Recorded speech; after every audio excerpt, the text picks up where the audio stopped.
Good take, good take. Oh, jeez. Good. Okay, you guys ready? Yeah. Everybody thinks we make GPUs. But NVIDIA is so much more than that. This whole keynote is going to be about that. Okay, so we'll start at the top. Examples of the use cases and then seeing it in action. That's kind of the flow. It's such a compelling story. I'm super nervous about this. Just gotta get in the rhythm. We're 2 weeks away from it. You guys can go really, really make it great. We should take a swing at it. Yeah, that's the plan. I think we need to get daily status on that animation. Can you mute? Because I hear myself. Sorry. What's the drop date for all the videos? It needs to be done on the 28th.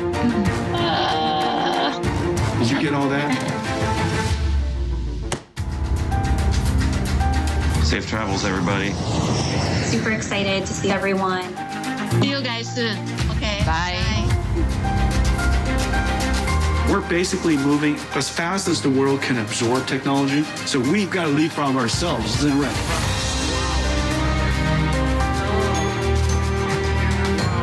Now the spine, you just have to figure out a way to make it pop. You know what I'm saying? You know what I'm saying? You want to... Yeah, that kind of thing.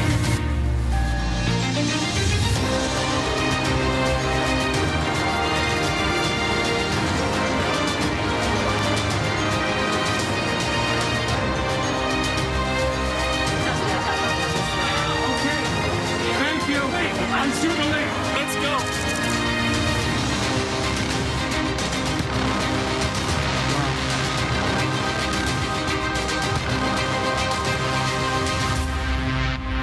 欢迎 Nvidia 创办人暨执行长黄仁勋先生。 Please welcome to the stage NVIDIA founder and CEO Jensen Huang.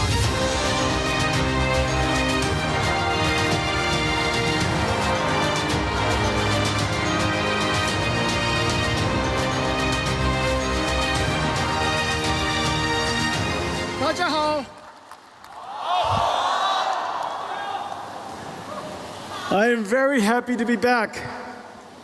Thank you, NTU, for letting us use your stadium. The last time I was here, I received a degree from NTU.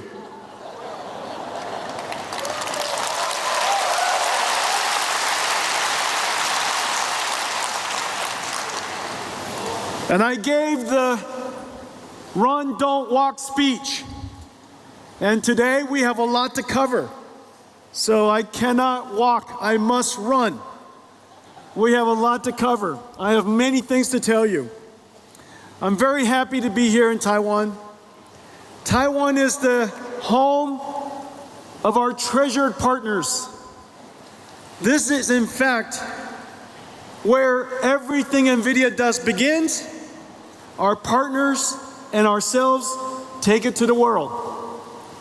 Taiwan and our partnership has created the world's AI infrastructure. Today, I want to talk to you about several things. One, what is happening and the meaning of the work that we do together? What is generative AI? What is its impact on our industry and on every industry? A blueprint for how we will go forward and engage this incredible opportunity. And what's coming next? Generative AI and its impact, our blueprint, and what comes next. These are really, really exciting times. A restart of our computer industry, an industry that you have forged, an industry that you have created, and now you're prepared for the next major journey. But before we start, NVIDIA lives at the intersection of computer graphics, simulations, and artificial intelligence. This is our soul. Everything that I show you today is simulation. It's math, it's science, it's computer science, it's amazing computer architecture. None of it's animated, and it's all homemade. This is NVIDIA Soul, and we put it all into this virtual world we called Omniverse. Please enjoy.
阮兜做袂歹看吼。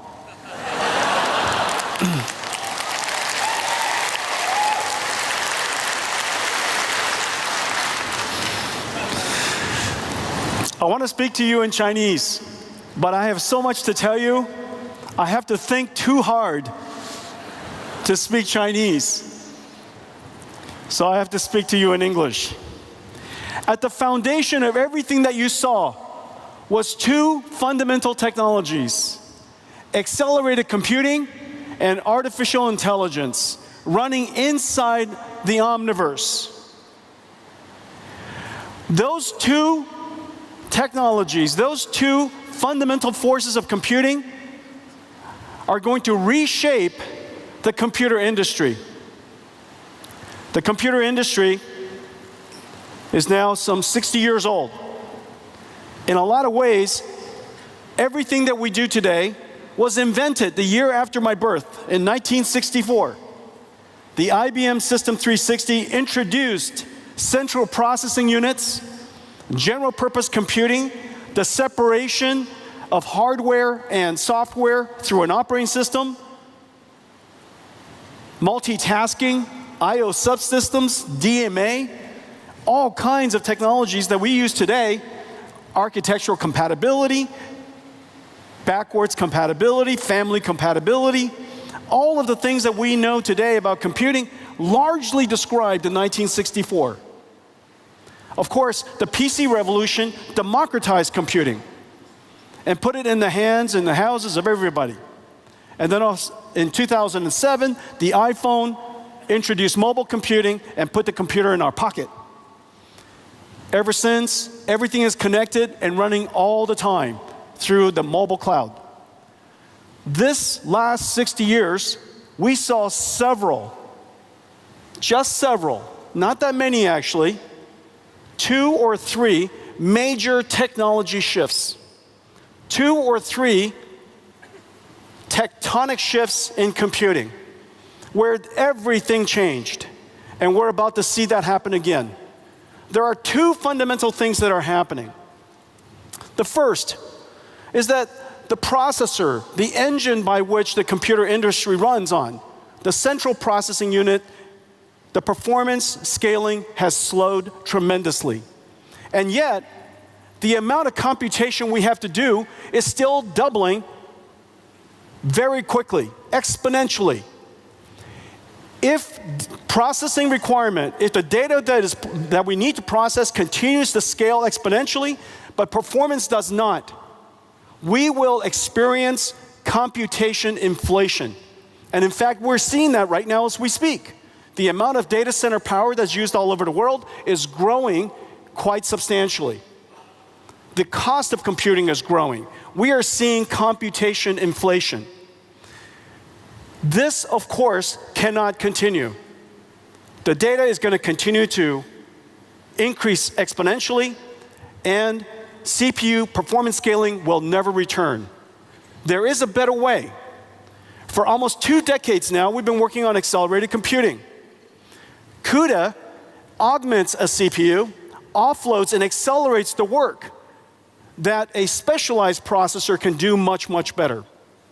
In fact, the performance is so extraordinary that it is very clear now, as CPU scaling has slowed and eventually substantially stopped, we should accelerate everything. I predict that every application that is processing intensive will be accelerated, and surely every data center will be accelerated in the near future. Now, accelerated computing is very sensible. It's very common sense.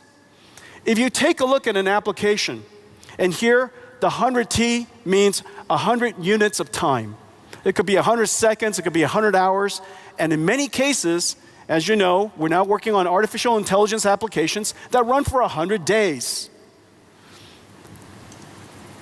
The 1T is code that requires sequential processing, where single-threaded CPUs are really quite essential. Operating systems, control logic, really essential to have one instruction executed after another instruction. However, there are many algorithms, computer graphics is one, that you can operate completely in parallel. Computer graphics, image processing, physics simulations, combinatorial optimizations, graph processing, database processing, and of course, the very famous linear algebra of deep learning. There are many types of algorithms that are very conducive to acceleration through parallel processing. So we invented an architecture to do that.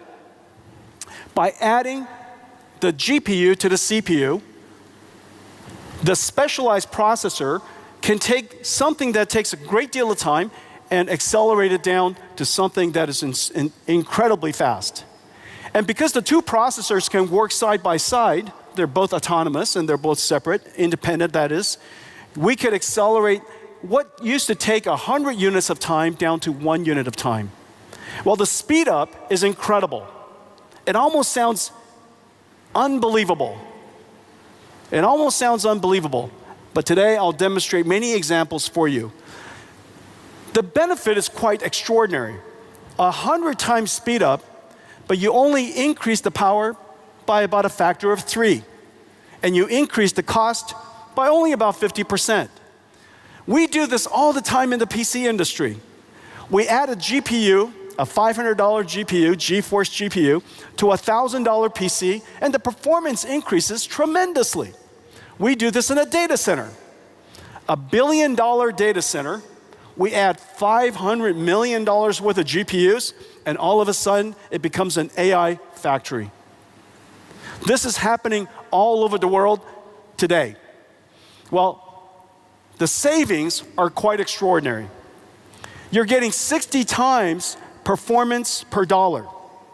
100 times speed up, you only increase your power by 3x. 100 times speed up, you only increase your cost by 1.5x. The savings are incredible. The savings are measured in dollars. It is very clear that many, many companies spend hundreds of millions of dollars processing data in the cloud. If it was accelerated, it is not unexpected that you could save hundreds of millions of dollars. Now, why is that? Well, the reason for that is very clear. We've been experiencing inflation for so long in general purpose computing. Now that we finally we're finally determined to accelerate, there's an enormous amount of captured loss that we can now regain. A great deal of captured, retained waste that we can now relieve out of the system, and that will translate into savings. Savings in money, savings in energy. And that's the reason why you've heard me say, the more you buy, the more you save.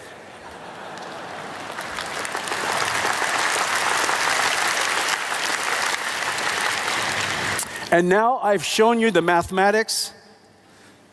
It is not accurate, but it is correct. Okay, that's called CEO math.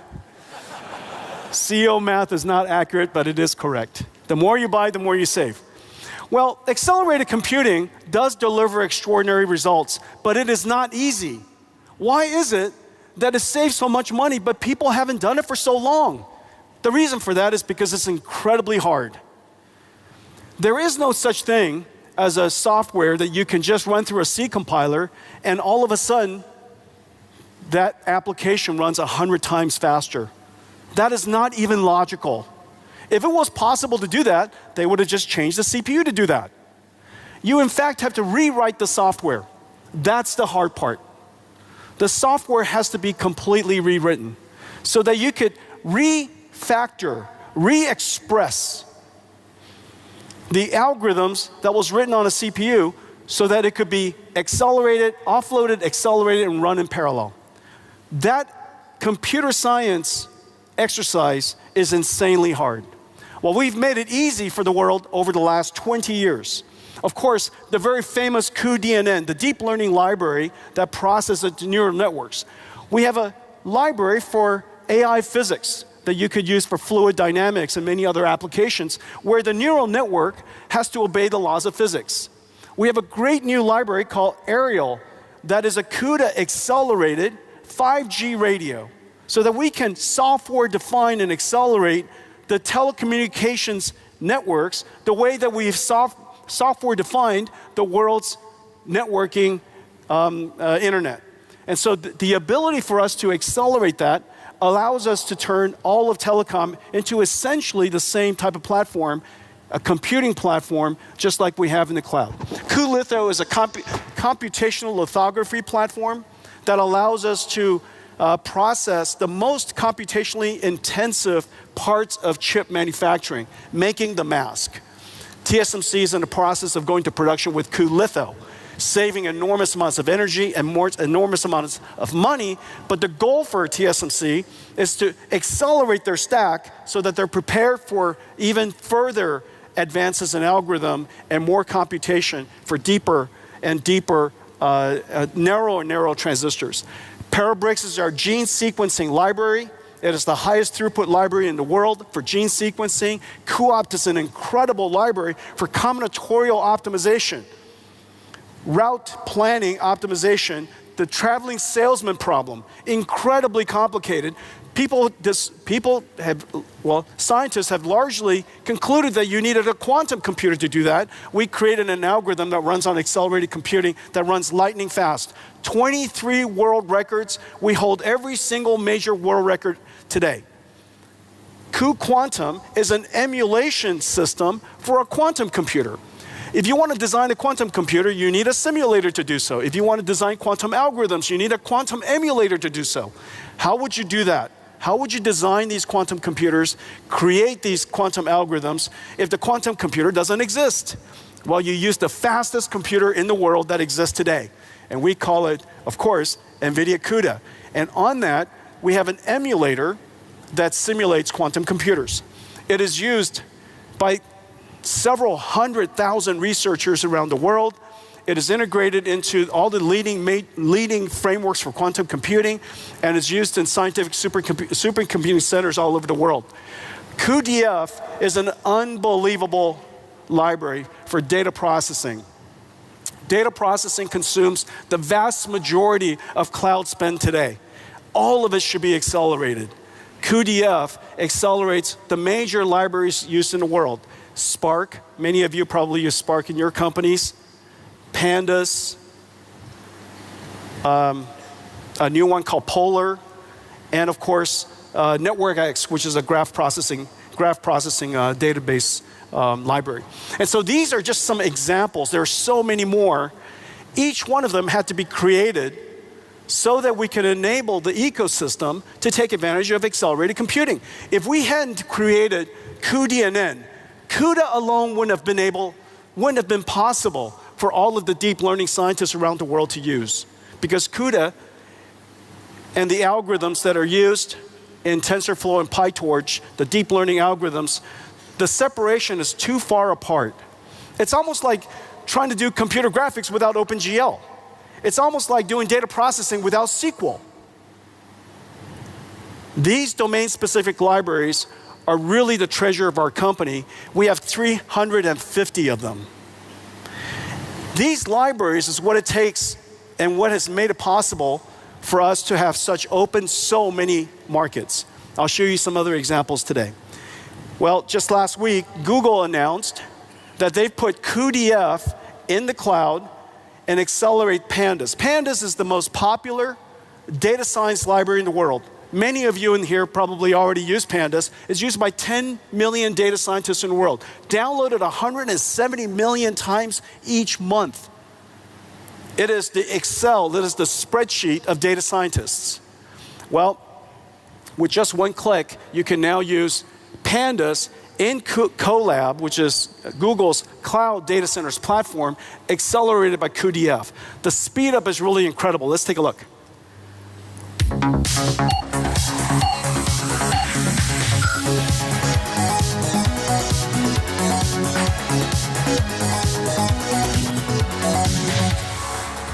That was a great demo, right? Didn't take long.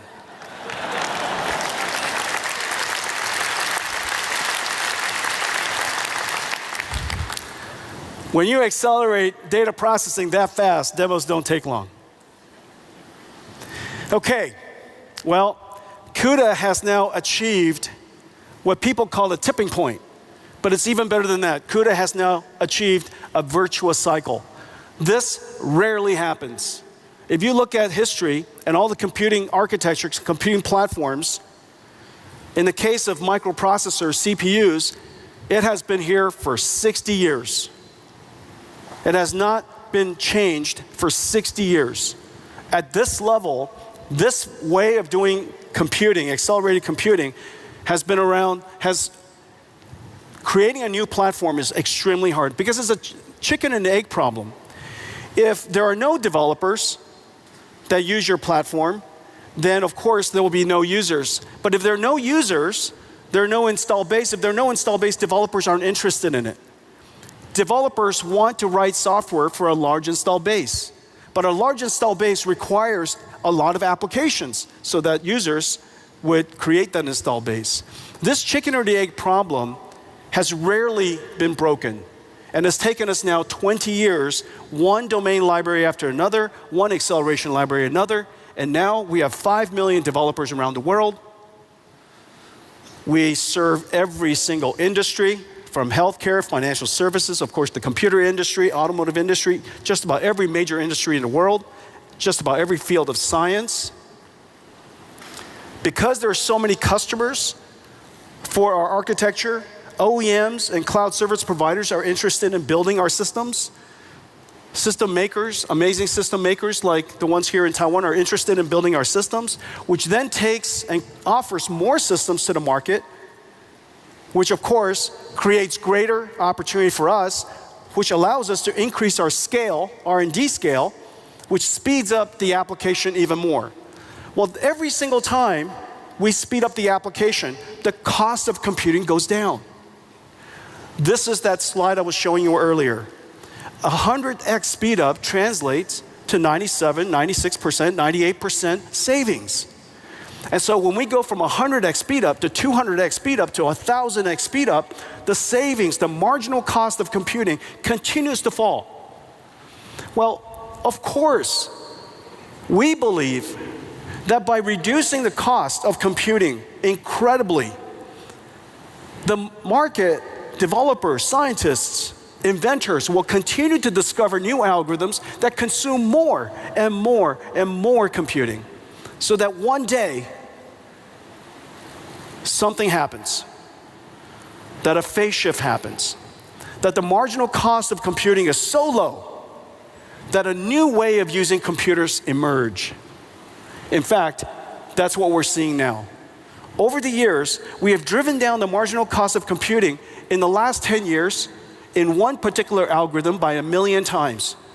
Well, as a result, it is now very logical and very common sense to train large language models with all of the data on the internet. Nobody thinks twice. This idea that you could create a computer that could process so much data to write its own software, the emergence of artificial intelligence was made possible because of this complete belief that if we made computing cheaper and cheaper and cheaper, somebody's going to find a great use. Well, today, CUDA has achieved the virtuous cycle. Install base is growing, computing cost is coming down, which causes more developers to come up with more ideas, which drives more demand. And now we're in the beginning of something very, very important. But before I show you that, I want to show you what is not possible if not for the fact that we created CUDA, that we created the modern version of the modern big bang of AI, generative AI. What I'm about to show you would not be possible. This is Earth 2. The idea that we would create a digital twin of the Earth, that we would go and simulate the Earth so that we could predict the future of our planet to better avert disasters or better understand the impact of climate change so that we can adapt better, so that we could change our habits now. This digital twin of Earth is probably one of the most ambitious projects that the world's ever undertaken, and we're taking large steps every single year, and I'll show you results every single year, but this year we made some great breakthroughs. Let's take a look.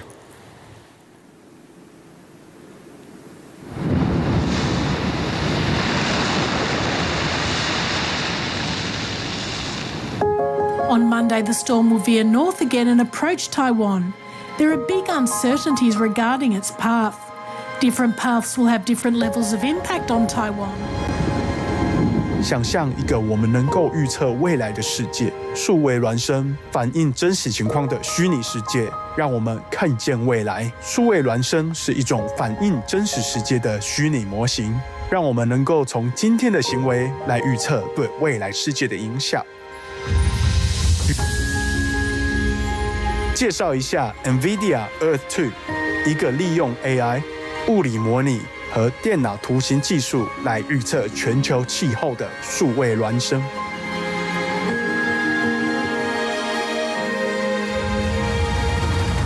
Core Diff 是 Nvidia 的生成式 AI 模型，它在 WRF 数值模拟的基础上训练而成，能够以12倍更高的解析度生成天气模式，从25公里提高到2公里，这代表了区域天气预测的一个巨大飞跃。令人惊讶的是 ，Core Diff AI 比传统的物理模拟方法快1000倍，且能源效率高3000倍。在台湾的中央气象局是用这些模型来更精确地预测台风登陆点，但我们并不止步于此。下一个前沿是超本地预测，能精确到数十米，并考虑到城市基础设施的影响。Core Diff AI 还在使用像是 Palm 生成的高解析度数据进行训练，一个极高解析度的物理模型，用于模拟大气和海洋边界层。当与天气模拟风场结合一起时，它可以模拟建筑物周围的气流。单极强风汇聚的情况，我们预计能够预测像下冲这样的现象。当强风汇聚到街道层，会有可能造成损坏并影响行人。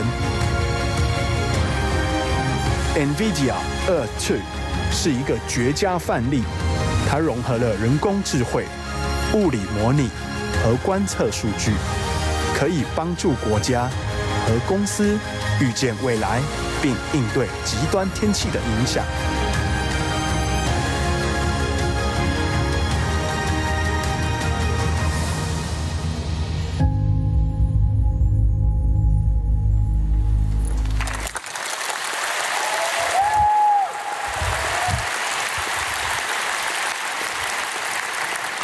Someday in the near future, we will have continuous weather prediction at every square kilometer on the planet. You will always know what the climate's going to be. You will always know. And this will run continuously because we've trained the AI, and the AI requires so little energy. And so this is just an incredible achievement. I hope you enjoyed it. And very importantly, 我的国语讲的标准吗？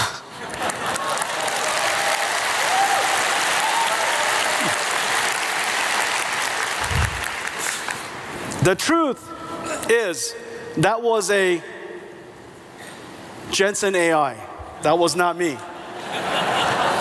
I wrote it, but an AI, Jensen AI, had to say it.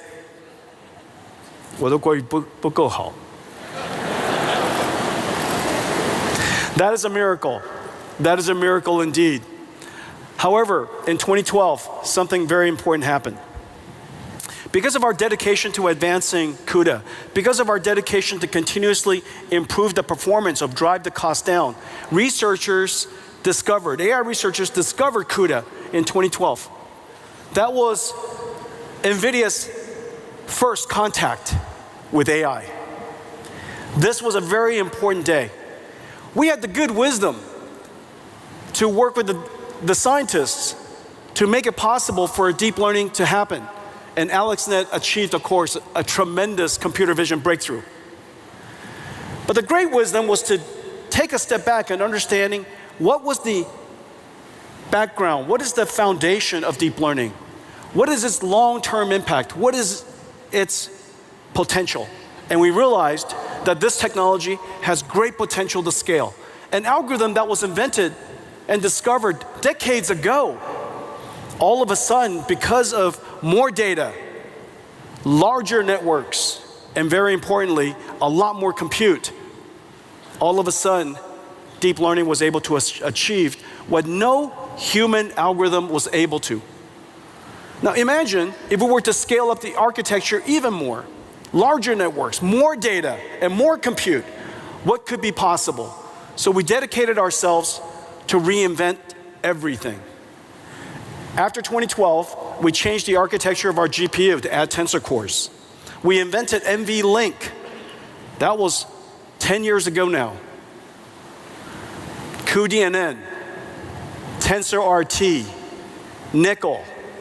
We bought Mellanox, TensorRT LM, the Triton inference server. And all of it came together on a brand new computer nobody understood. Nobody asked for it, nobody understood it, and in fact, I was certain nobody wanted to buy it.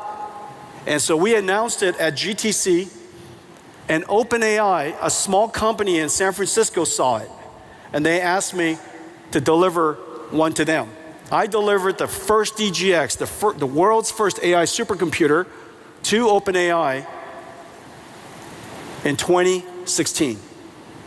Well, after that, we continued to scale. From one AI supercomputer, one AI appliance, we scaled it up to large supercomputers, even larger. By 2017, the world discovered transformers so that we could train enormous amounts of data and recognize and learn patterns that are sequential over large spans of time. It is now possible for us to train these large language models to understand and achieve a breakthrough in natural language understanding. And we kept going after that. We built even larger ones. And then in November 2022, trained on thousands, tens of thousands of NVIDIA GPUs in a very large AI supercomputer, OpenAI announced ChatGPT. 1 million users after 5 days.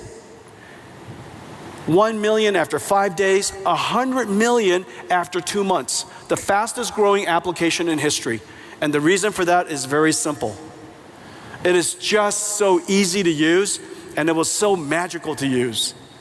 To be able to interact with a computer like it's human. Instead of being clear about what you want, it's like the computer understands your meaning. It understands your intention. Oh, I think here it asks the closest night market. As you know, the night market is very important to me. So when I was young, I think I was 4.5 years old.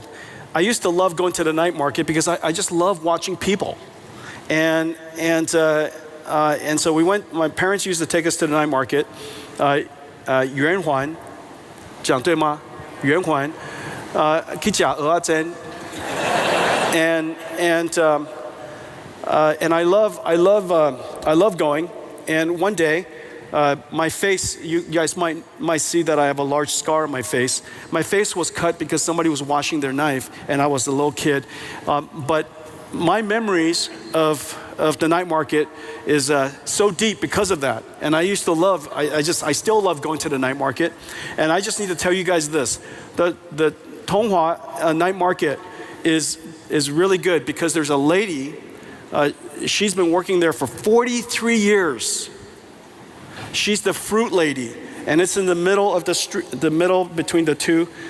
Go find her, okay? She, 做赞的，这喝价。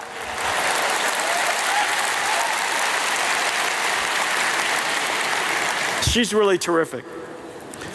I think it would be funny after this, all of you go to see her. Every year she's doing better and better. Her cart has improved, and yeah, I just love watching her succeed. Anyways, ChatGPT came along, and something is very important in this slide. Here, let me show you something. This slide, okay, and this slide.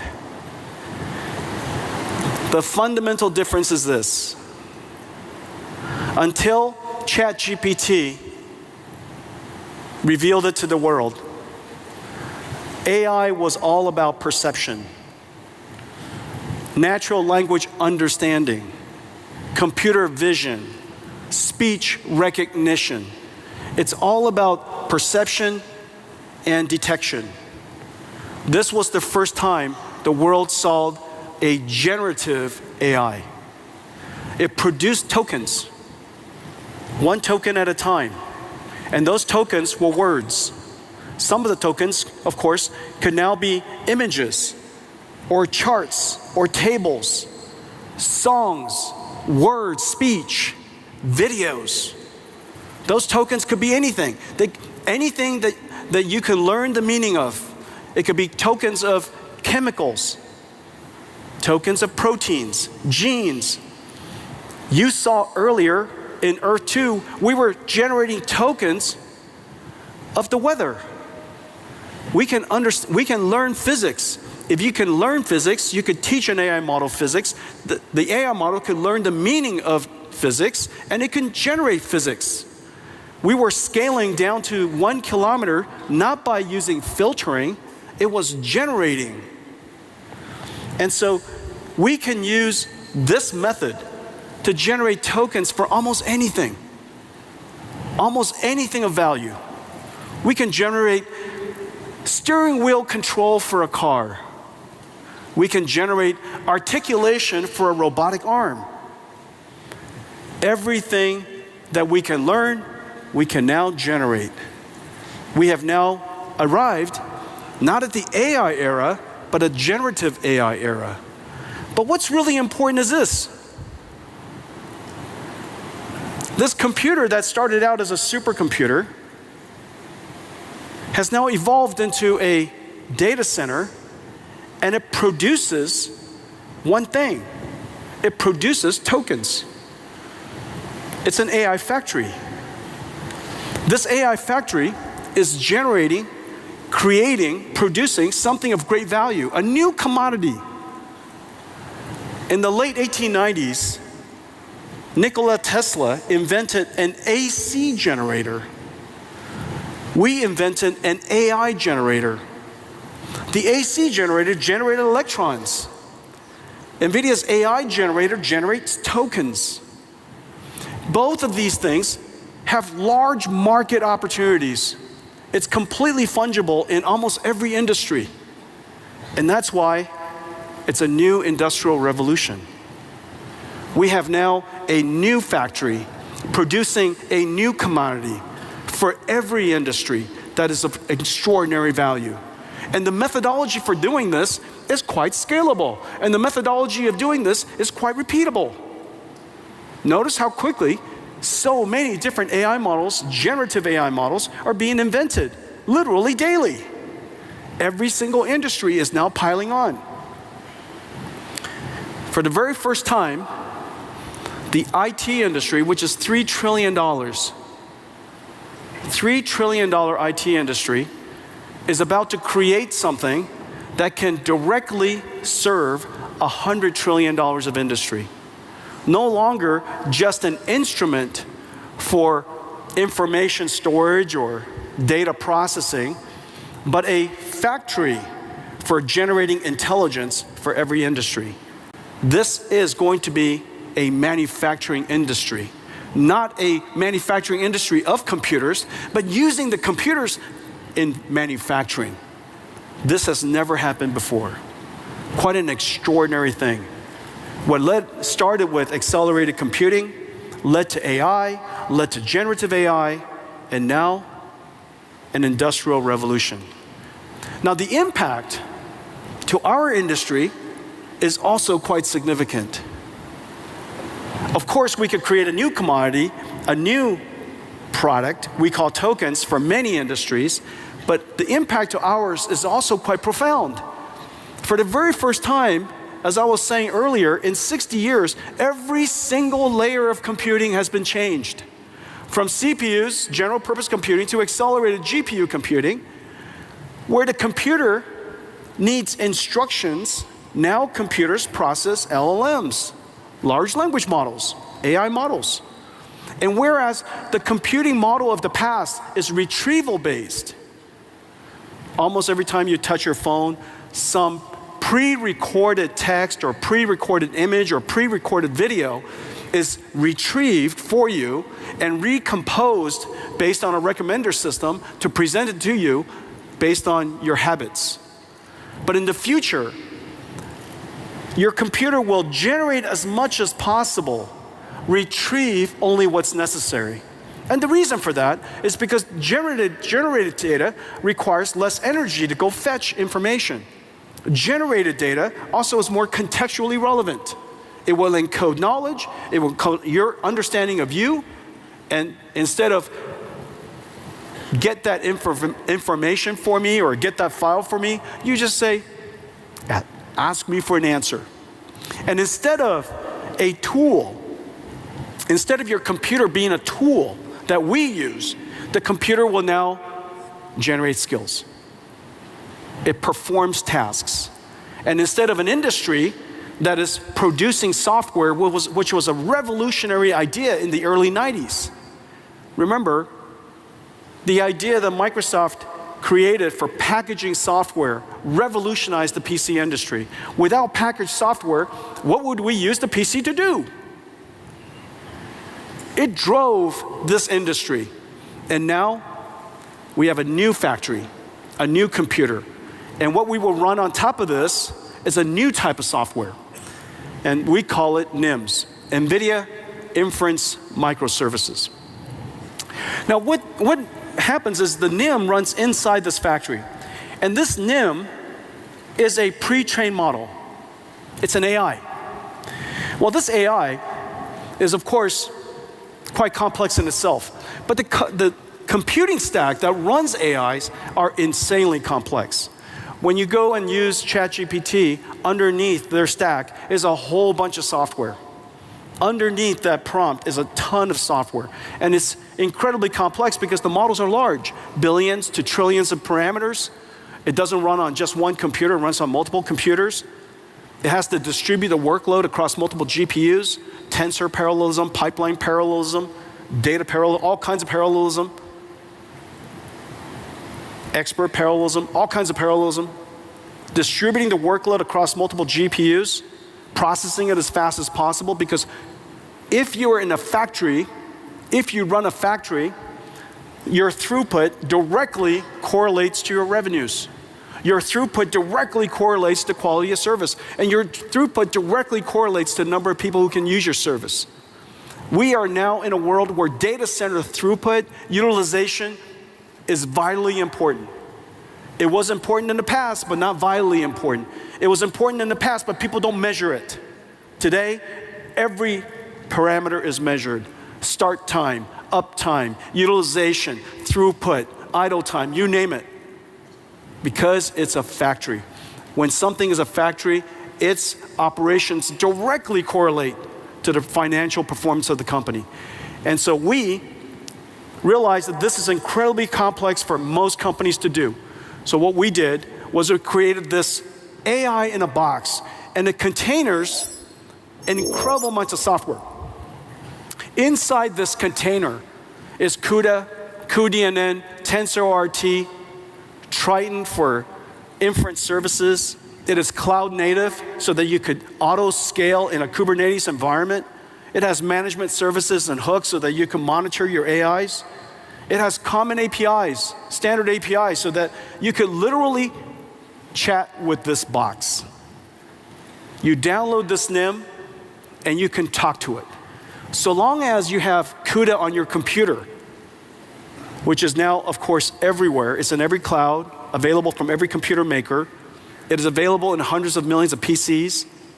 When you download this, you have an AI and you can chat with it like ChatGPT. All of the software is now integrated. 400 dependencies all integrated into one. We tested this NIM, each one of these pre-trained models, against our entire install base that's in the cloud, all the different versions of Pascal and Amperes and Hoppers and all kinds of different versions. I even forget some.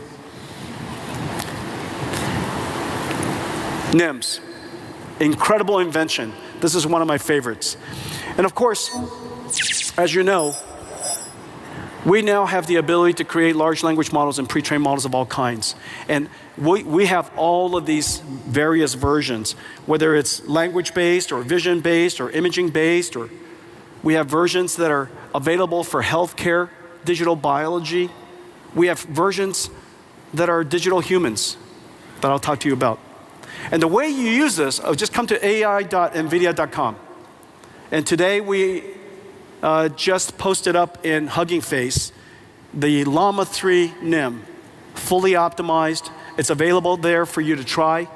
And you can even take it with you. It's available to you for free. And so you could run it in the cloud, run it in any cloud.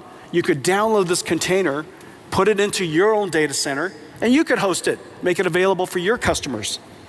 We have, as I mentioned, all kinds of different domains. Physics, some of it is for semantic retrieval called RAGs, vision languages, all kinds of different languages. And the way that you use it is connecting these microservices into large applications. One of the most important applications in the coming future, of course, is customer service agents. Customer service agents are necessary in just about every single industry. It represents trillions of dollars of customer service around the world.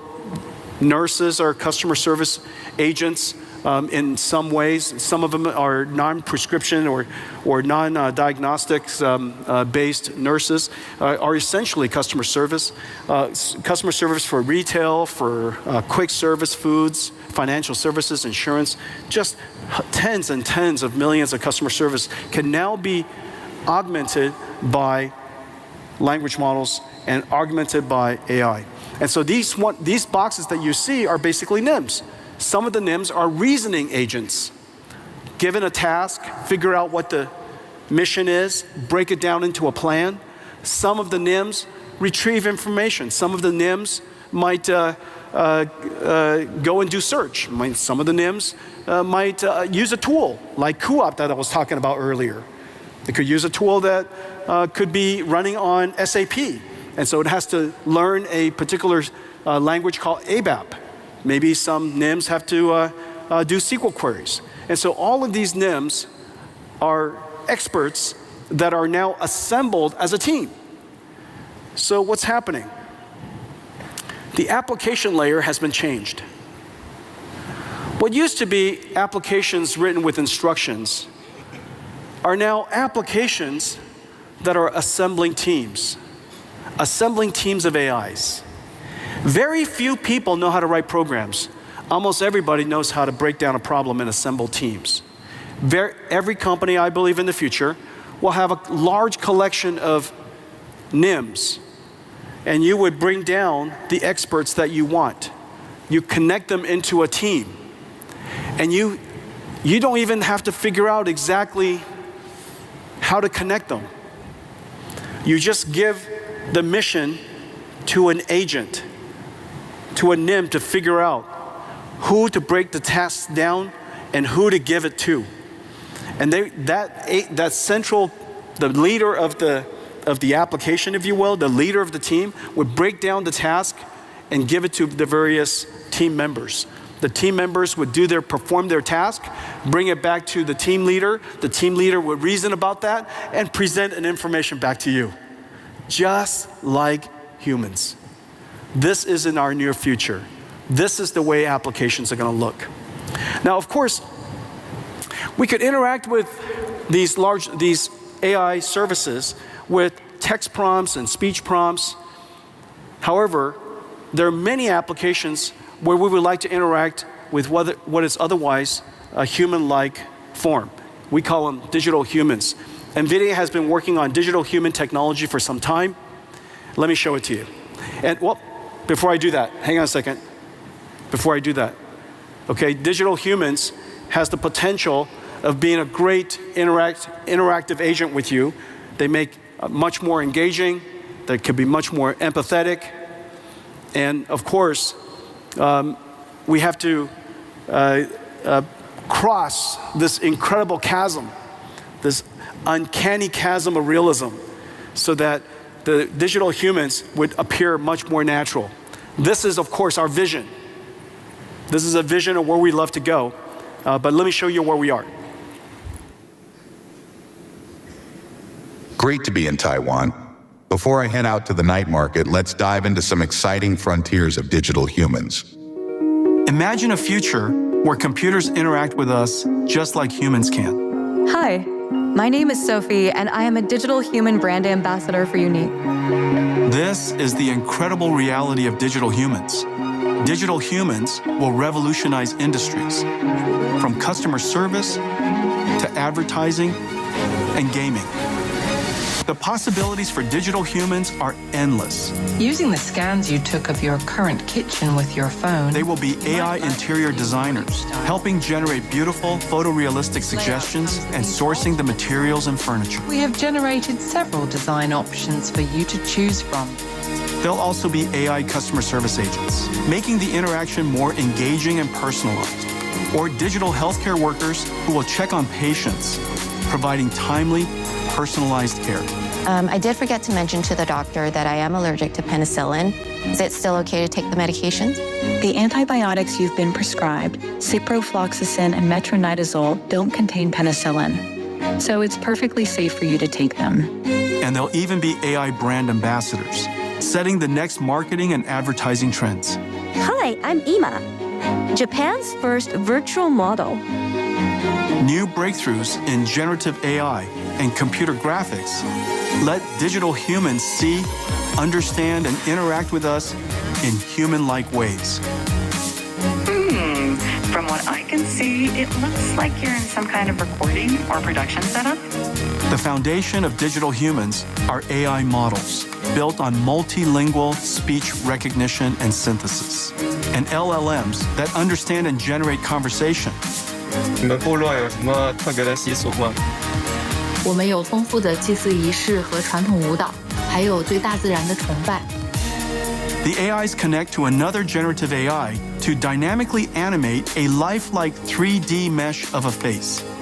And finally, AI models that reproduce lifelike appearances, enabling real-time path-traced subsurface scattering to simulate the way light penetrates the skin, scatters, and exits at various points, giving skin its soft and translucent appearance. NVIDIA ACE is a suite of digital human technologies packaged as easy-to-deploy, fully optimized microservices or NIMs. Developers can integrate ACE NIMs into their existing frameworks, engines, and digital human experiences. Nemotron SLM and LLM NIMs to understand our intent and orchestrate other models. Riva Speech NIMs for interactive speech and translation. Audio to face and gesture NIMs for facial and body animation. And Omniverse RTX with DLSS for neural rendering of skin and hair. ACE NIMs run on NVIDIA GDN, a global network of NVIDIA accelerated infrastructure that delivers low-latency digital human processing to over 100 regions. 好吗？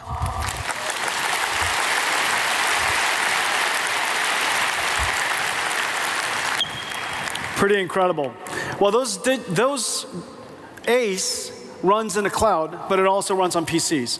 We had the good wisdom of including Tensor Core GPUs in all of RTX. So we've been shipping AI GPUs for some time, preparing ourselves for this day.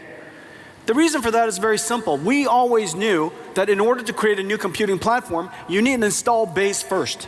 Eventually, the application will come. If you don't create the install base, how could the application come? And so if you build it, they might not come. But if you don't build it, they cannot come. And so we installed every single RTX GPU with Tensor Core processing. And now we have 100 million GeForce RTX AI PCs in the world. And we're shipping 200. And this Computex, we're featuring 4 new amazing laptops. All of them are able to run AI. Your future laptop, your future PC will become an AI. It'll be constantly helping you, assisting you in the background. The PC will also run applications that are enhanced by AI. Of course, all your photo editing, your writing, and your tools, all the things that you use will all be enhanced by AI. And your PC will also host applications with digital humans that are AIs. And so there are different ways that AIs will manifest themselves and become used in PCs, but PCs will become very important AI platform. And so where do we go from here? I spoke earlier about the scaling of our data centers, and every single time we scaled, we found a new phase change. When we scaled from DGX into large AI supercomputers, we enabled transformers to be able to train on enormously large data sets. Well, what happened was, in the beginning, the data was human supervised. It required human labeling to train AIs. Unfortunately, there is only so much you can human label. Transformers made it possible for unsupervised learning to happen. Now, transformers just look at an enormous amount of data, or look at an enormous amount of video, or look at an enormous amount of images, and it can learn from studying an enormous amount of data, find the patterns and relationships itself. Well, the next generation of AI needs to be physically based. Most of the AIs today don't understand the laws of physics. It's not grounded in the physical world. In order for us to generate images and videos and 3D graphics and many physics phenomenons, we need AIs that are physically based and understand the laws of physics. Well, the way that you could do that is, of course, learning from video is one source. Another way is synthetic data, simulation data. And another way is using computers to learn with each other. This is really no different than using AlphaGo, having AlphaGo play itself. self-play, and between the two capabilities, same capabilities, playing each other for a very long period of time, they emerge even smarter. And so you're going to start to see this type of AI emerging.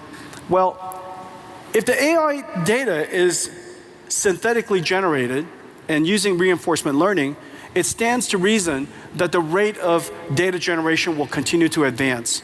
And every single time data generation grows, the amount of computation that we have to offer needs to grow with it.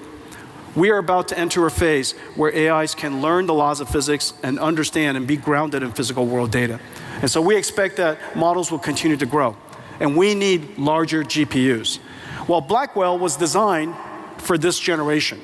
This is Blackwell, and has several very important technologies. One, of course, is just the size of the chip. We took two of the largest, a chip that is as large as you can make it at TSMC, and we connected two of them together with a 10 terabytes per second link between. The world's most advanced SerDes connecting these two together. We then put two of them on a computer node, connected with a Grace CPU. The Grace CPU could be used for several things. In the training situation, it could be used for fast checkpoint and restart. In the case of inference and generation, it could be used for storing context memory, so that the AI has memory and understands the context of the conversation you would like to have. It's our second generation transformer engine. Transformer engine allows us to adapt dynamically to a lower precision based on the precision and the range necessary for that layer of computation. This is our second generation GPU that has secure AI, so that you could ask your service providers to protect your AI from being either stolen, from theft, or tampering. This is our fifth generation NVLink. NVLink allows us to connect multiple GPUs together, and I'll show you more of that in a second. And this is also our first generation with a reliability and availability engine. This system, this RAS system, allows us to test every single transistor, flip-flop, memory on chip, memory off chip, so that we can, in the field, determine whether a particular chip is failing.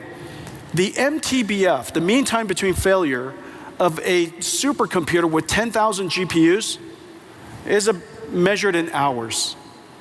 The mean time between failure of a supercomputer with 100,000 GPUs is measured in minutes. And so the ability for a supercomputer to run for a long period of time and train a model that could last for several months is practically impossible if we don't invent technologies to enhance its reliability. Reliability would, of course, enhance its uptime, which directly affects the cost. And then lastly, decompression engine. Data processing is one of the most important things we have to do. We added a data compression engine, decompression engine, so that we can pull data out of storage 20 times faster than what's possible today. Well, all of this represents Blackwell, and I think we have one here that's in production. During GTC, I showed you Blackwell in the prototype state. The other side? This is why we practice.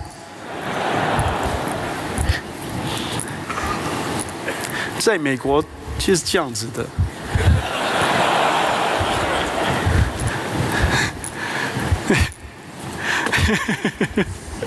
Ladies and gentlemen, this is Blackwell.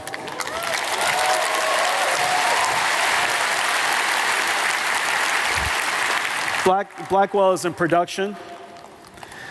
Incredible amounts of technology. This is our production board. This is the most complex, highest performance computer the world's ever made. This is the Grace CPU, and these are, you could see each one of these Blackwell dies, two of them connected together. You see that? It is the largest die, the largest chip the world makes, and then we connect two of them together with a 10 terabyte per second link. Okay, and that makes the Blackwell computer, and the performance is incredible. Take a look at this. So,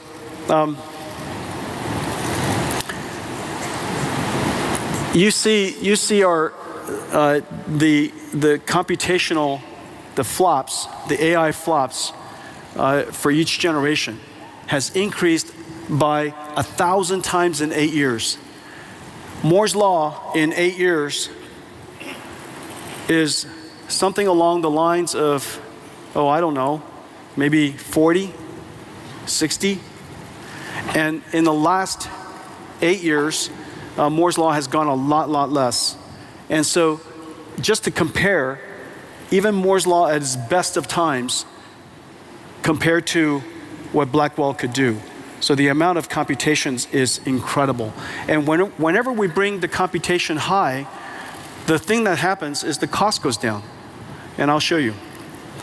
What we've done is we've increased, through its computational capability, the energy used to train a GPT-4, 2 trillion parameter, 8 trillion tokens.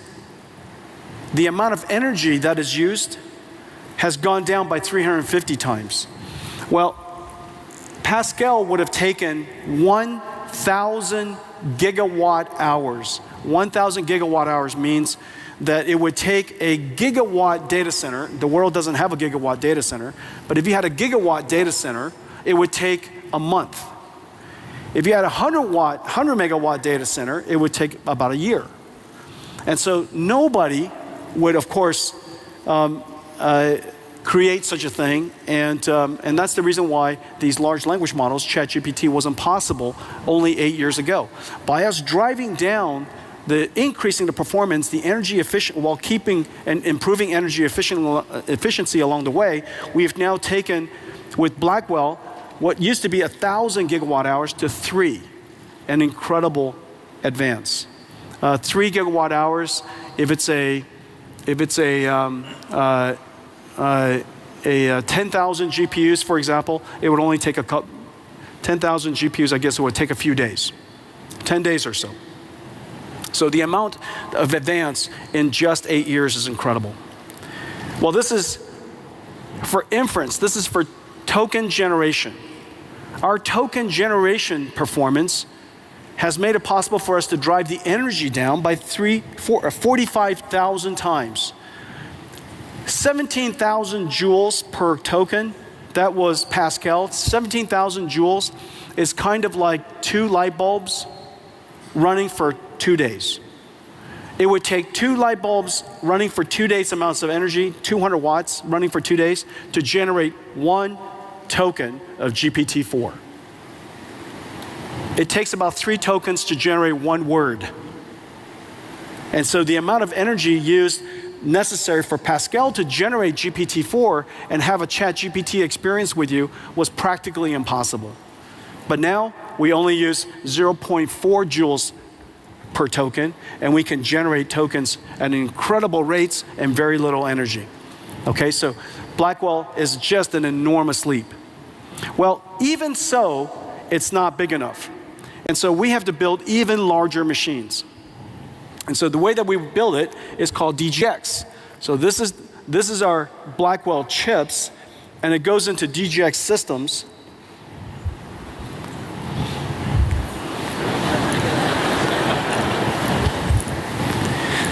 That's why we should practice. So this is a DGX Blackwell. This is air-cooled, has 8 of these GPUs inside.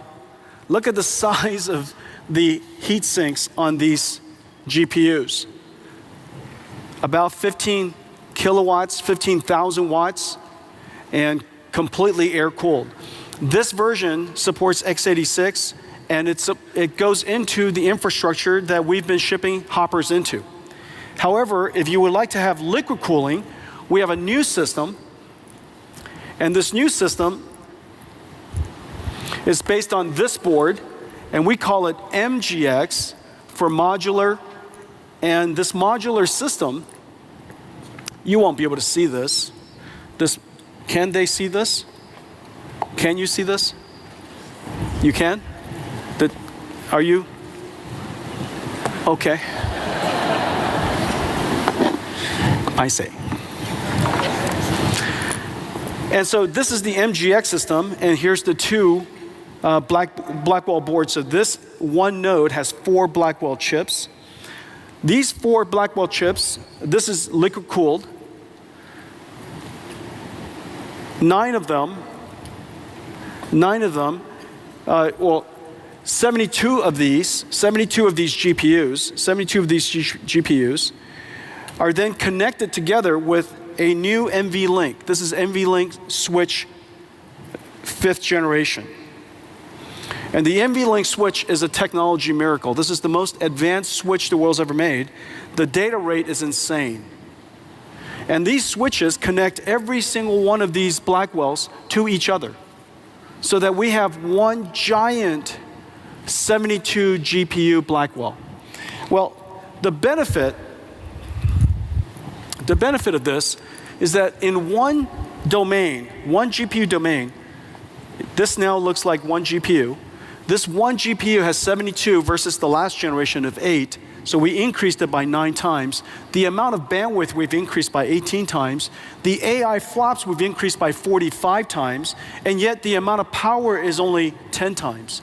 This is 100 kilowatts, and that is 10 kilowatts. And that's for one. Now, of course, well, you could always connect more of these together, and I'll show you how to do that in a second. But what's the miracle is this chip, this NVLink chip. People are starting to awaken to the importance of this NVLink chip as it connects all these different GPUs together, because the large language models are so large, it doesn't fit on just one GPU, doesn't fit on just one node. It's going to take the entire rack of GPUs, like this new DGX that I was just standing next to hold a large language model that are tens of trillions of parameters large. NVLink switch in itself is a technology miracle. It's 50 billion transistors, 74 ports at 400 gigabits each, 4 links, cross-sectional bandwidth of 7.2 terabytes per second. But one of the important things is that it has mathematics inside the switch so that we can do reductions, which is really important in deep learning, right on the chip. And so this is what a DGX looks like now. And a lot of people ask us, they say, and there's this confusion about what NVIDIA does, and how is it possible that NVIDIA became so big building GPUs? And so there's an impression that this is what a GPU looks like. Now, this is a GPU. This is one of the most advanced GPUs in the world, but this is a gamer GPU. But you and I know that this is what a GPU looks like. This is one GPU. Ladies and gentlemen, DGX GPU.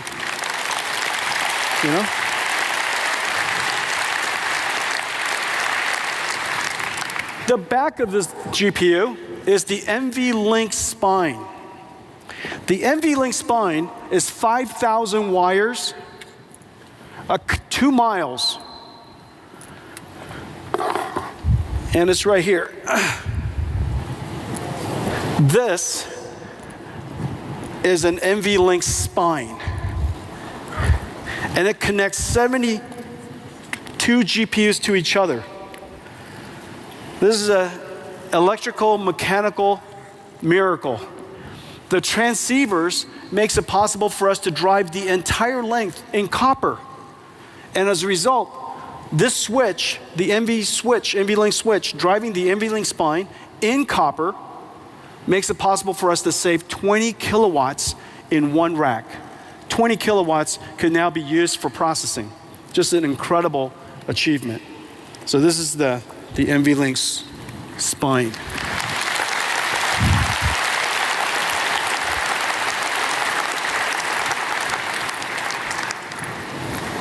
Wow.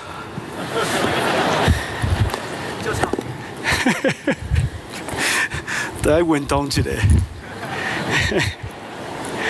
And even this is not big enough.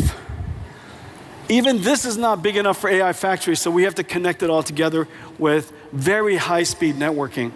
Well, we have 2 types of networking. We have InfiniBand, which has been used in supercomputing and AI factories all over the world. And it is growing incredibly fast for us. However, not every data center can handle InfiniBand because they've already invested their ecosystem in Ethernet for too long. And it does take some specialty and some expertise to manage InfiniBand switches and InfiniBand networks. And so what we've done is we've brought the capabilities of InfiniBand to the Ethernet architecture, which is incredibly hard. And the reason for that is this. Ethernet was designed for high average throughput. Because every single node, every single computer is connected to a different person on the internet, and most of the communications is the data center with somebody on the other side of the internet. However, deep learning and AI factories, the GPUs are not communicating with people on the internet mostly, it's communicating with each other. They're communicating with each other because they're collecting partial products, and they have to reduce it and then redistribute it. Chunks of partial products, reduction, redistribution. That traffic is incredibly bursty. And it is not the average throughput that matters, it's the last arrival that matters. Because if you're reducing, collecting partial products from everybody, if I'm trying to take all of your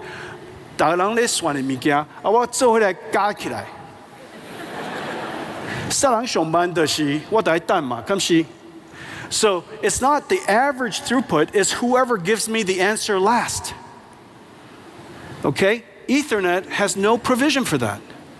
And so there are several things that we had to create. We created an end-to-end architecture so that the NIC and the switch can communicate. And we applied 4 different technologies to make this possible. Number 1, NVIDIA has the world's most advanced RDMA. And so now we have the ability to have a network level RDMA for Ethernet that is incredibly great. Number 2, we have congestion control. The switch does telemetry at all times incredibly fast. And whenever the GPUs or the NICs are sending too much information, we can tell them to back off so that it doesn't create hotspots. Number 3, adaptive routing. Ethernet needs to transmit and receive in order. We see congestions, or we see ports that are not currently being used. Irrespective of the ordering, we will send it to the available ports, and Bluefield on the other end reorders it so that it comes back in order. That adaptive routing, incredibly powerful. And then lastly, noise isolation. There's more than one model being trained or something happening in the data center at all times, and their noise and their traffic could get into each other and causes jitter.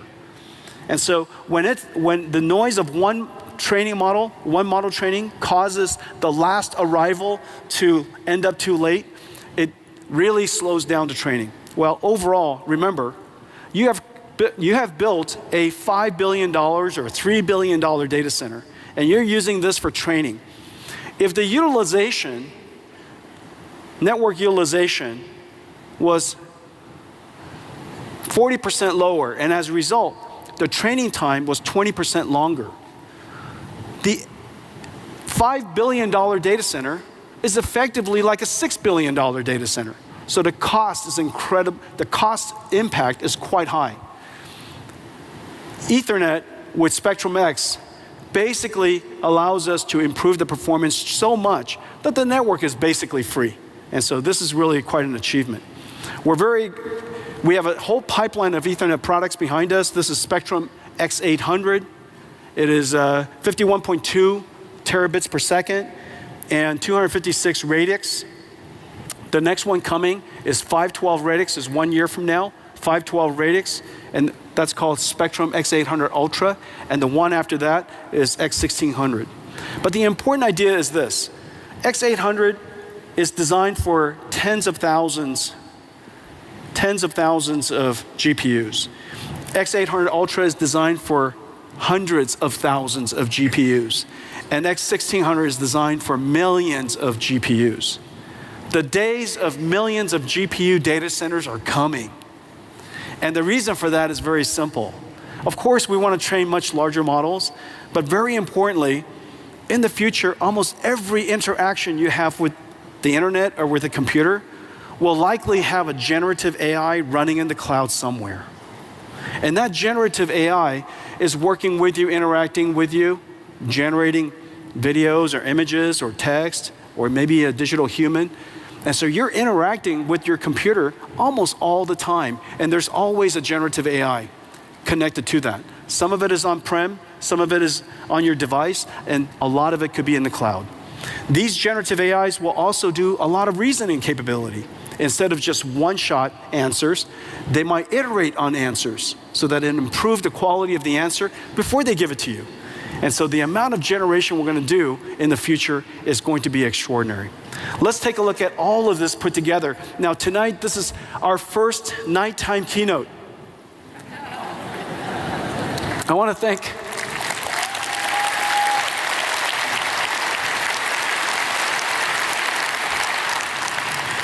thank all of you for coming out tonight at 7 o'clock.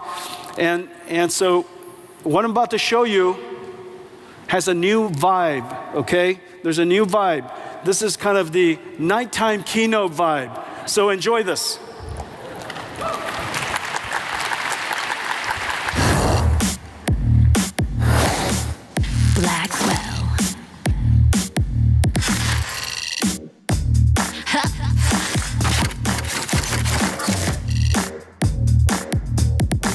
Let's go. Go, go, go, go. Okay.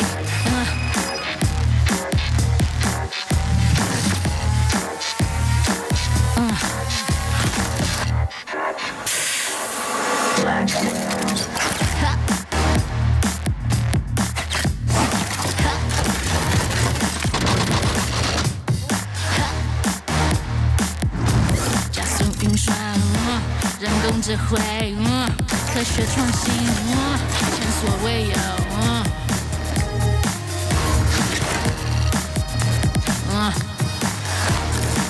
Come on. Yeah, yeah, yeah, yeah. Get it, y'all. Get it, y'all.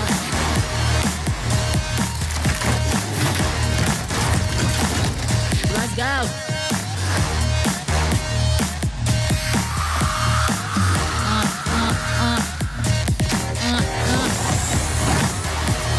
The more you buy, the more you save. With top AI, tailor-made, faster than the speed of light. Efficient, best to date. 加速运算，人工智慧，科学创新。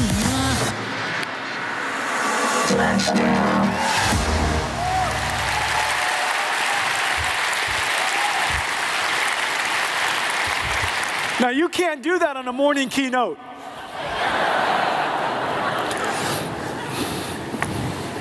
I think that style of keynote has never been done in Computex ever. Might be the last.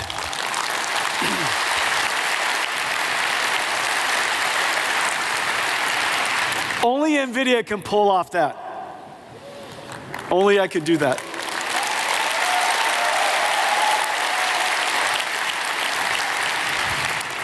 Blackwell, of course, is the first generation of NVIDIA platforms that was launched at the beginning, right as the world knows the generative AI era is here.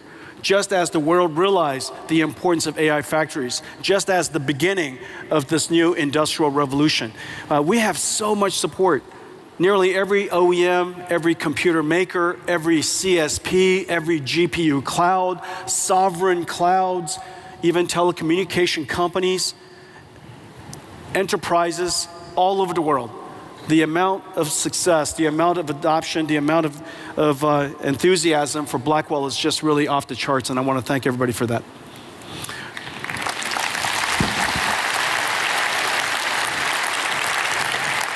We're not stopping there.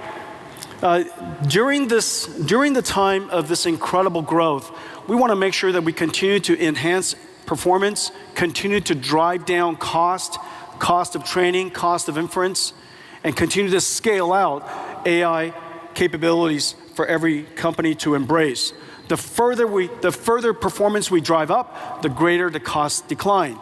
Hopper platform, of course, was the most successful data center processor probably in history. And this is just an incredible, incredible success story. However, Blackwell is here, and every single platform, as you'll notice, are several things. You got the CPU, you have the GPU, you have NVLink, you have the NIC, and you have the switch. The NVLink switch connects all of the GPUs together as large of a domain as we can, and whatever we can do, we connect it with very large and very high-speed switches. Every single generation, as you'll see, is not just the GPU, but it's an entire platform. We build the entire platform. We integrate the entire platform into an AI factory supercomputer. However, then we disaggregate it and offer it to the world. And the reason for that is because all of you could create interesting and innovative configurations and all kinds of different styles and to fit different data centers and different customers and different places, some of it for edge, some of it for telco. All of the different innovation are possible if we made the systems open and make it possible for you to innovate. And so we design it integrated, but we offer it to you disintegrated so that you could create modular systems. The Blackwell platform is here. Our company is on a 1-year rhythm. Our basic philosophy is very simple. One, build the entire data center scale, disaggregate it, and sell it to you in parts on a 1-year rhythm, and we push everything to technology limits. Whatever TSMC process technology, we'll push it to the absolute limits. Whatever packaging technology, push it to the absolute limits. Whatever memory technology, push it to the absolute limits. SerDes technology, optics technology, everything is pushed to the limit. Well, and then after that, do everything in such a way so that all of our software runs on this entire install base. Software inertia is the single most important thing in computers. When a computer is backwards compatible and is architecturally compatible with all the software that has already been created, your ability to go to market is so much faster. And so the velocity is incredible when we can take advantage of the entire install base of software that has already been created. Well, Blackwell is here. Next year is Blackwell Ultra. Just as we had H100 and H200, you'll probably see some pretty exciting new generation from us for Blackwell Ultra. Again, pushed to the limits, and the next generation Spectrum switches I mentioned. Well, this is the very first time that this next click has been made. And I'm not sure yet whether I'm going to regret this or not.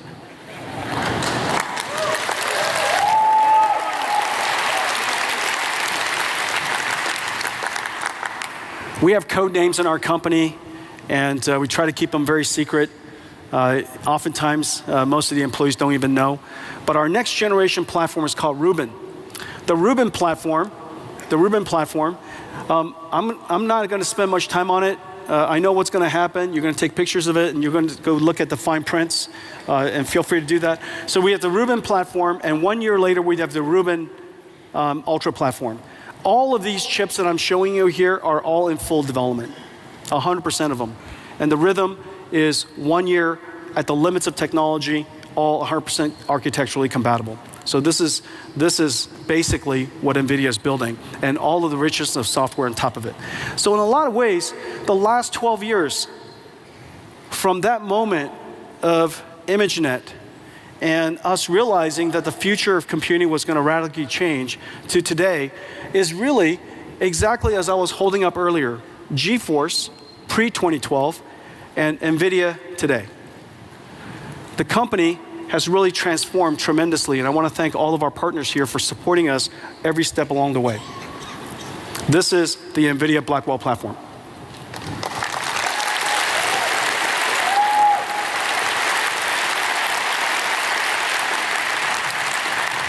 Let me talk about what's next. The next wave of AI is physical AI. AI that understands the laws of physics. AI that can work among us. And so they have to understand the world model so that they understand how to interpret the world, how to perceive the world. They have to, of course, have excellent cognitive capabilities so they can understand us, understand what we asked, and perform the tasks. In the future, robotics is a much more pervasive idea. Of course, when I say robotics, there's a humanoid robotics that's usually the representation of that. But that's not at all true. Everything is going to be robotic.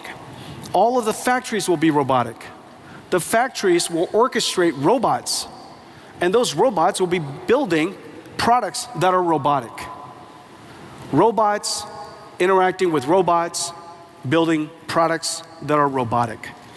Well, in order for us to do that, we need to make some breakthroughs, and let me show you the video.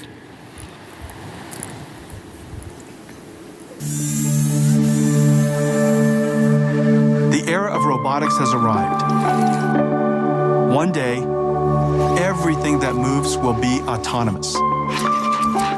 Researchers and companies around the world are developing robots powered by physical AI. Physical AIs are models that can understand instructions and autonomously perform complex tasks in the real world. Multimodal LLMs are breakthroughs that enable robots to learn, perceive, and understand the world around them and plan how they'll act.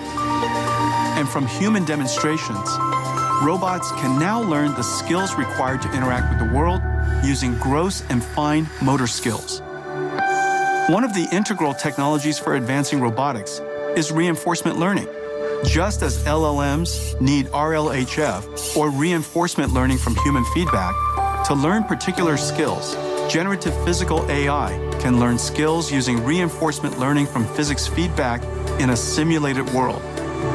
These simulation environments are where robots learn to make decisions by performing actions in a virtual world that obeys the laws of physics. In these robot gyms, a robot can learn to perform complex and dynamic tasks safely and quickly, refining their skills through millions of acts of trial and error. We built NVIDIA Omniverse as the operating system where physical AIs can be created. Omniverse is a development platform for virtual world simulation, combining real-time, physically based rendering, physics simulation, and generative AI technologies. In Omniverse, robots can learn how to be robots.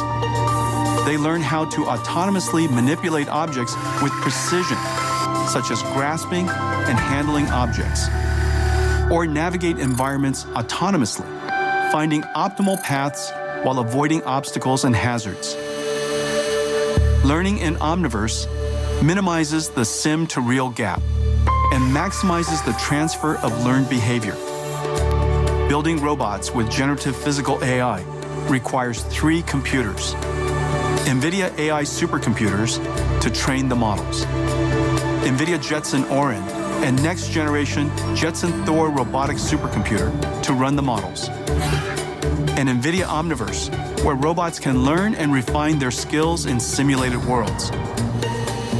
We build the platforms, acceleration libraries, and AI models needed by developers and companies, and allow them to use any or all of the stacks that suit them best. The next wave of AI is here. Robotics, powered by physical AI, will revolutionize industries.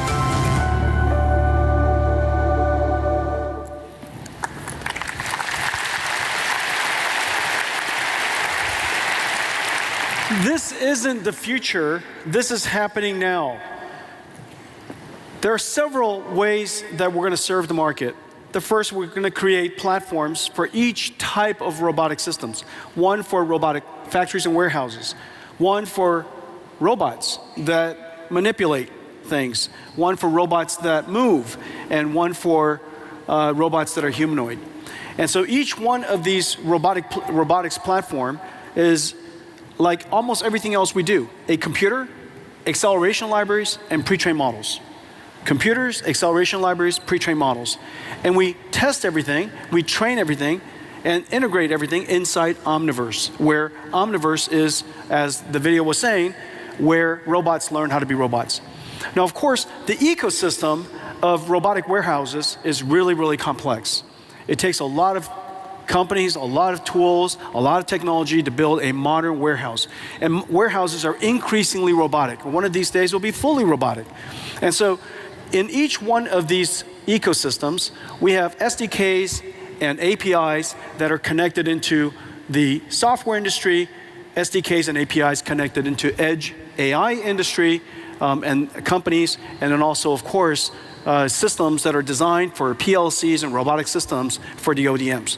It's then integrated by integrators created for ultimately building warehouses for customers. Here we have an example of Kenmac building a robotic warehouse for Giant Group.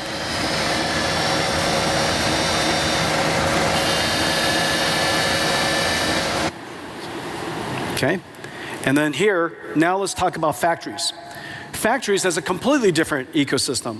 And Foxconn is building some of the world's most advanced factories. Their ecosystem, again, edge computers and robotics, software for designing the factories, the workflows, programming the robots, and of course, PLC computers that orchestrate the digital factories and the AI factories. We have SDKs that are connected into each one of these ecosystems as well. This is happening all over Taiwan. Foxconn is building digital twins of their factories. Delta is building digital twins of their factories. By the way, half is real, half is digital, half is Omniverse. Pegatron is building digital twins of their robotic factories. Wistron is building digital twins of their robotic factories. And this is really cool. This is a video of Foxconn's new factory. Let's take a look. Demand for NVIDIA accelerated computing is skyrocketing as the world modernizes traditional data centers into generative AI factories. Foxconn, the world's largest electronics manufacturer, is gearing up to meet this demand by building robotic factories with NVIDIA Omniverse and AI. Factory planners use Omniverse to integrate facility and equipment data from leading industry applications like Siemens Teamcenter X and Autodesk Revit. In the digital twin, they optimize floor layout and line configurations and locate optimal camera placements to monitor future operations with NVIDIA Metropolis-powered Vision AI. Virtual integration saves planners on the enormous cost of physical change orders. During construction, the Foxconn teams use the digital twin as the source of truth to communicate and validate accurate equipment layout. The Omniverse digital twin is also the robot gym, where Foxconn developers train and test NVIDIA Isaac AI applications for robotic perception and manipulation, and Metropolis AI applications for sensor fusion. In Omniverse, Foxconn simulates 2 robot AIs before deploying runtimes to Jetson computers. On the assembly line, they simulate Isaac manipulator libraries and AI models for automated optical inspection for object identification, defect detection, and trajectory planning. To transfer HGX systems to the test pods, they simulate Isaac perceptor-powered Ferrobot AMRs as they perceive and move about their environment with 3D mapping and reconstruction. With Omniverse, Foxconn builds their robotic factories that orchestrate robots running on NVIDIA Isaac to build NVIDIA AI supercomputers, which in turn train Foxconn's robots.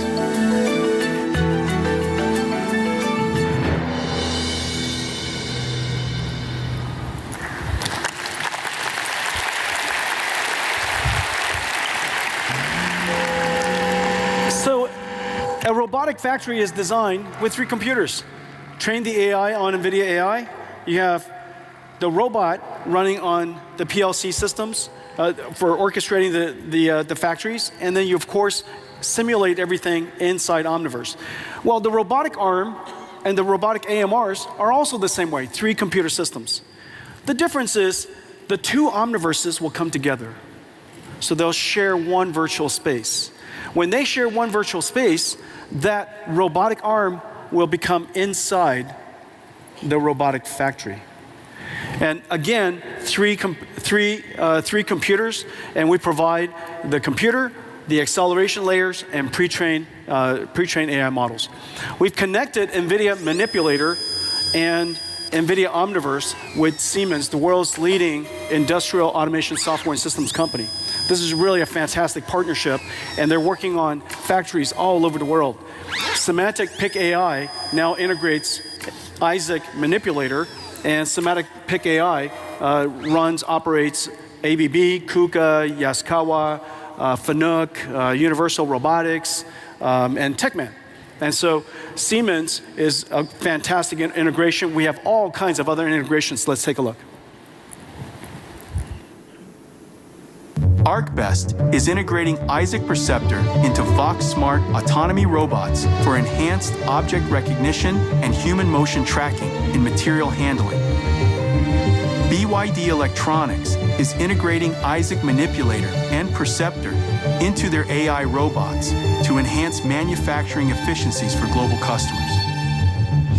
Idealworks is building Isaac Perceptor into their IWOS software for AI robots in factory logistics. Intrinsic, an Alphabet company, is adopting Isaac Manipulator into their flow state platform to advance robot grasping. Gideon is integrating Isaac Perceptor into Tray AI-powered forklifts to advance AI-enabled logistics. Argo Robotics is adopting Isaac Perceptor into Perception Engine for advanced vision-based AMRs. Solomon is using Isaac Manipulator AI models in their AccuPick 3D software for industrial manipulation. Techman Robot is adopting Isaac Sim and Manipulator into TMFlow, accelerating automated optical inspection. Teradyne Robotics is integrating Isaac Manipulator into Polyscope X for cobots and Isaac Perceptor into Mir AMRs. Vention is integrating Isaac Manipulator into Machine Logic for AI manipulation robots. Robotics is here. Physical AI is here. This is not science fiction, and it's being used all over Taiwan. It's just really, really exciting. And that's the factory, the robots inside, and of course, all the products are going to be robotics. There are two very high volume robotics products. One, of course, is the self-driving car, or cars that have a great deal of autonomous capability. NVIDIA, again, builds the entire stack.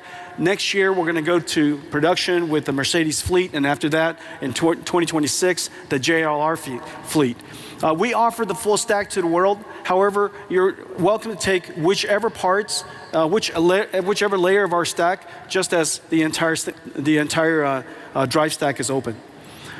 The next high volume robotics product that's going to be manufactured by robotic factories with robots inside will likely be humanoid robots. And this has great progress in recent years in both the cognitive capability because of foundation models and also the world understanding capability that we're in the process of developing. I'm really excited about this area because obviously the easiest robot to adapt into the world are humanoid robots because we built the world for us. We also have the most amount of data to train these robots than other types of robots because we have the same physique. And so the amount of training data we can provide through demonstration capabilities and video capabilities is going to be really great. And so we're going to see a lot of progress in this area.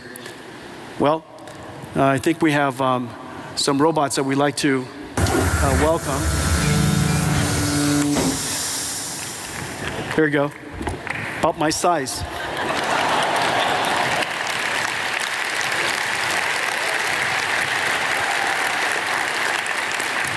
And we have some friends to join us. So the future of robotics is here. The next wave of AI, and of course, you know, Taiwan builds computers with keyboards. You build computers for your pocket. You build computers for data centers in the cloud. In the future, you're going to build computers that walk and computers that roll, you know, around. And so these are all just computers. And as it turns out, the technology is very similar to the technology of building all of the other computers that you already built today. So this is going to be a really extraordinary journey for us. Well, I want to thank.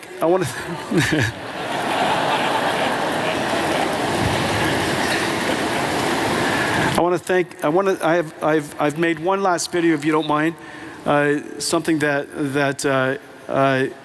we really enjoyed making, and if you let's run it.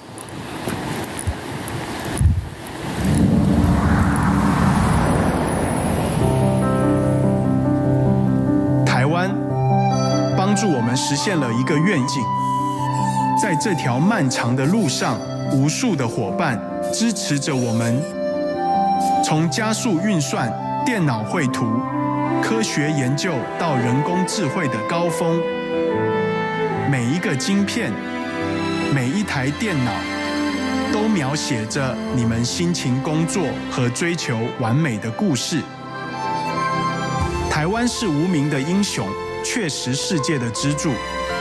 一起，我们推动了产业的复兴。辛勤的耕耘，让我们能够踏入占星运算的领域。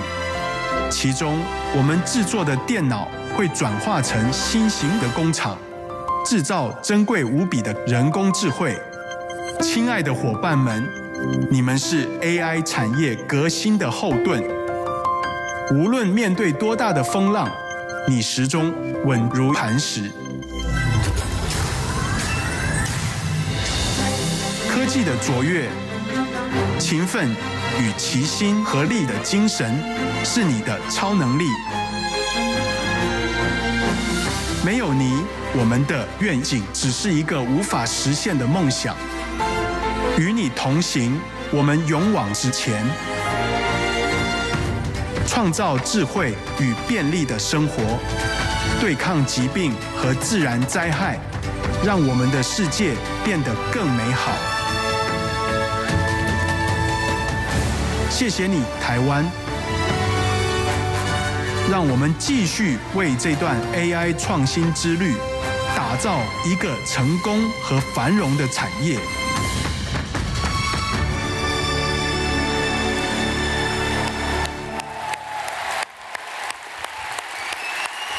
大家谢谢 ，Thank you. I love you guys. Thank you. 大家谢谢。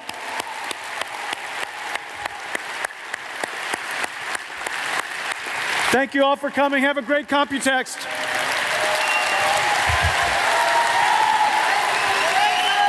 Thank you. I am here at Computext. I will make you like me best. Yeah, sing it with me. I really like Nvidia.